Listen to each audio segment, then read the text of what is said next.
Unajua tatizo lako jingi, unapenda sana kuweka jokes wakati ni serious. Wewe unajua tayari nimeshakuwa unajua. Baada ya kunishauri vizuri unaona kama masiara. Acheze bwana. Okay. Mimi ushauri nataka kukupatia. Wewe sasa hivi ni mwindaji. Na kama ni mwindaji, utakiwa kumwinda mnyama wako kwa kutumia mbwa. Unaisubiri tu taratibu itafika jioni. Ndio wewe ni taratibu. Taratibu. Wanaongea kuingia sasa. Unapomhitaji mwenzio kitanzania lazima uongee. Na ndio maana tukikumbuka zamani, tunakumbuka zamani kwamba kama wazee wenzetu wa zamani walikuwa kwamba wakitaka kumtaka binti lazima tupepeni na karatasi.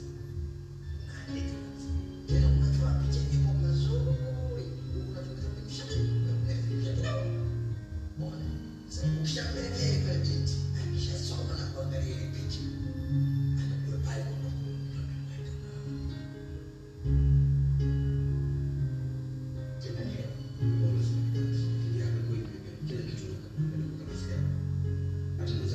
serious na kumsema.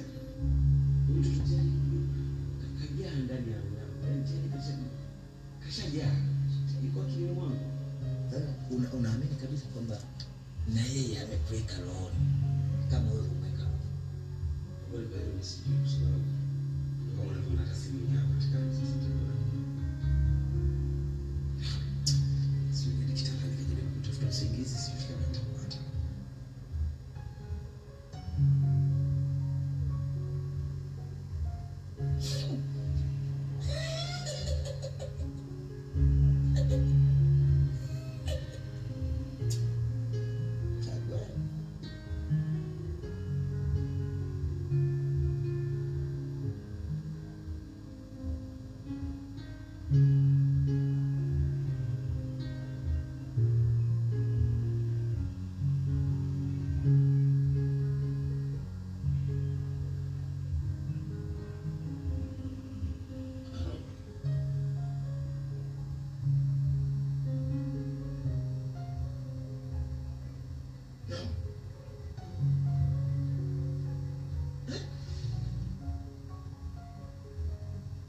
Jamani.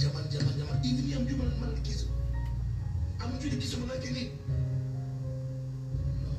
Zangu fia. Rudi kwa. Na David kwa.